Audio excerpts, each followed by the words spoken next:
Maths கிளீனை தரும் 3 கட்டிகளுடனான Vim maths கட்டி ₹30 maths அமைப்புடன்.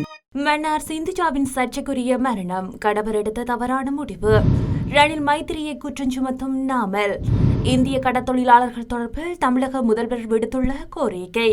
உடனடியாக நடைமுறைக்கு வரும் வகையில் தபால் ஊழியர்களுக்கு விடுமுறை ரத்து. யாழில் மதுபோதையில் பொதுமகனை கடுமையாக தாக்கிய போலீஸ் அதிகாரி. எதிர்வரும் ஜனாதிபதி தேர்தலில் போட்டியிடும் எந்தவொரு வேட்பாளருக்கும் ஆதரவில்லை கருத்தினார். அரசு ஊழியர்கள் தொடர்பில் எடுக்கப்பட்டுள்ள தீர்மானம்.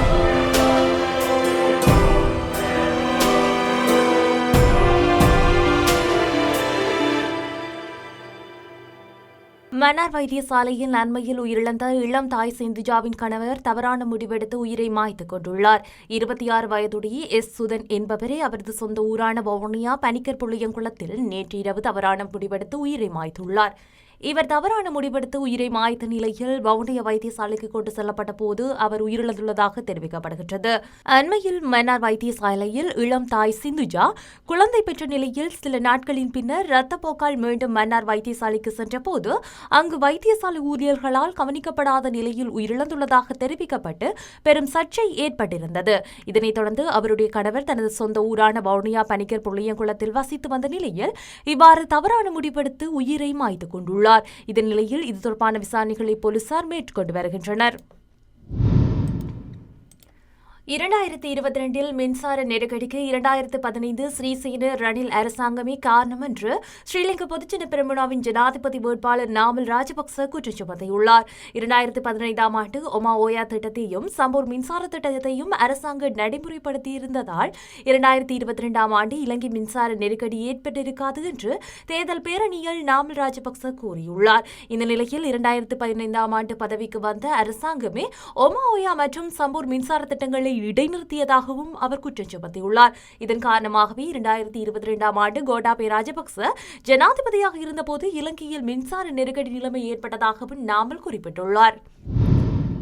இலங்கை கடல் எல்லைக்குள் அத்துமீறி குற்றம் சாட்டியதாக கைதான தமிழகத்தைச் சேர்ந்த கடத்தொழிலாளர்களை விடுவிக்க உடனடியாக நடவடிக்கை எடுக்குமாறு தமிழக முதல்வர் மு.க.ஸ்டாலின் கோரிக்கை விடுத்துள்ளார்.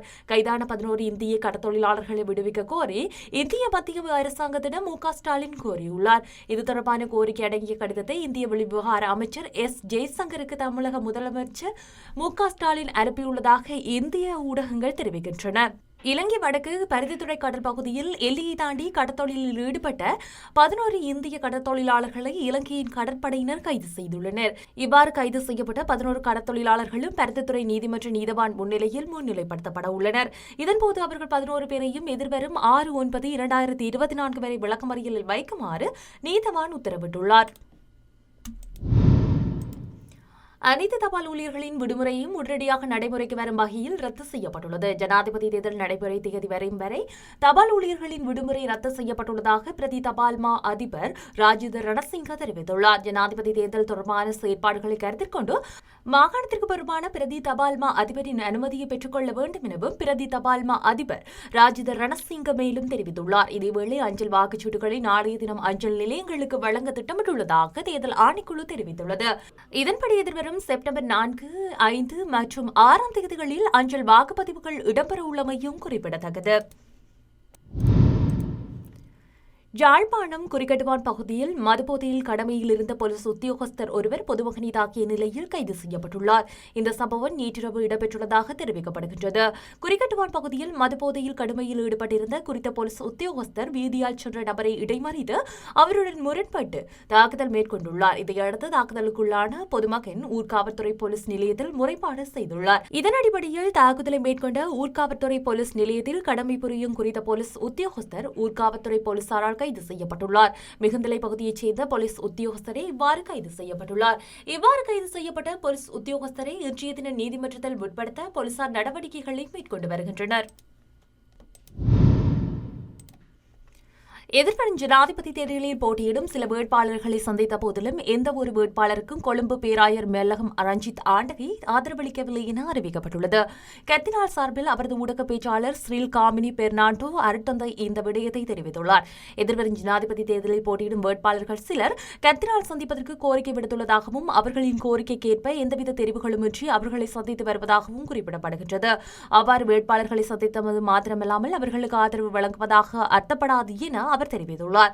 கத்தோலிக்க சபையோ கர்தினாலோ எந்த ஒரு அரசியல் தரப்பிற்கும் ஆதரவை வெளிப்படுத்தவில்லை என அவர் குறிப்பிட்டுள்ளார். எனவே எந்த கட்சிக்கு ஆதரவளிப்பது என்பது குறித்து மக்கள் தீர்மானிக்க வேண்டும் எனவும் புத்திசாதுரியமாக அந்த தீர்மானத்தை எடுக்க வேண்டும் எனவும் பொறுப்பு மக்களது சாரும் என்றும் அவர் தெரிவித்துள்ளார். இதுவே கத்தோலிக்க சபையினதும் கர்தினால் மெல்லகம் ரஞ்சித் ஆண்டகியினதும் நிலைப்பாடு என அருட்தந்தை தெரிவித்துள்ளார்.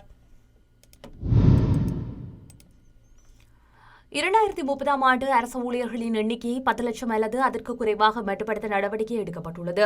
இது தொடர்பான பிரேரணை அமைச்சரவையில் சமர்ப்பிக்கப்பட்டுள்ளதாக அமைச்சரவை தீர்மானங்கள் தொடர்பில் வெளியிடப்பட்டுள்ள செய்திக்குறிப்பில் தெரிவிக்கப்பட்டுள்ளது. அதன்படி 2025ஆம் ஆண்டு முதல் ஆண்டுக்குள் முழு அரசு சேவையும் டிஜிட்டல் மயமாக்க மற்றும் மின்னணு அமைப்புகள் மூலம் அரசாங்கத்தை கட்டுப்பாட்டிற்கான ஒரு அமைப்பை அறிமுகப்படுத்த முடிவு செய்யப்பட்டுள்ளது. இதன்படி அரசின் செலவு சுமையை குறைப்பதன் மூலம் செயல்திறனை அதிகரிக்க பரிந்துரைகள் முறைகளை பின்பற்றி சேவையை பெறவும் பரிந்துரைக்கப்பட்டுள்ளது. அதற்கமைய அடையாளம் காணப்பட்ட அரசு துறைகளில் சட்டப்பூர்வமான அமைப்புகள், பங்குச்சந்தையின் பட்டியலிடப்பட்ட பொது வரையறுக்கப்பட்ட அமைப்புகள் மற்றும் அறிவியல் மறுசீரமைப்பு திட்டத்தை செயற்படுத்த உத்தேசிக்கப்பட்டுள்ளது. முன்னாள் ஜனாதிபதியின் செயலாளர் உதய சேனரத்ன மற்றும் நிபுணர் குழு அரசு துறையின் சம்பளத்தை நிறுத்துவதற்கு சமர்ப்பித்த இடைக்கால அறிக்கையில் இந்த தகவல் உள்ளடக்கப்பட்டுள்ளது. இந்த அறிக்கையில் குறிப்பிடப்பட்டுள்ள பரிந்துரைகள் மற்றும் முன்மொழிவுகளுக்கு கொள்கை அங்கீகாரம் வழங்குவதுடன் 2025ஆம் ஆண்டின் வரவு செலவு திட்டத்தின் தொடர்புடைய முன்மொழிவுகளை உள்ளடங்கிய அவற்றை நடைமுறைப்படுத்துவதற்கான முன்மொழிவுகளுக்கு அமைச்சரவை அங்கீகாரம் வழங்கியுள்ளது.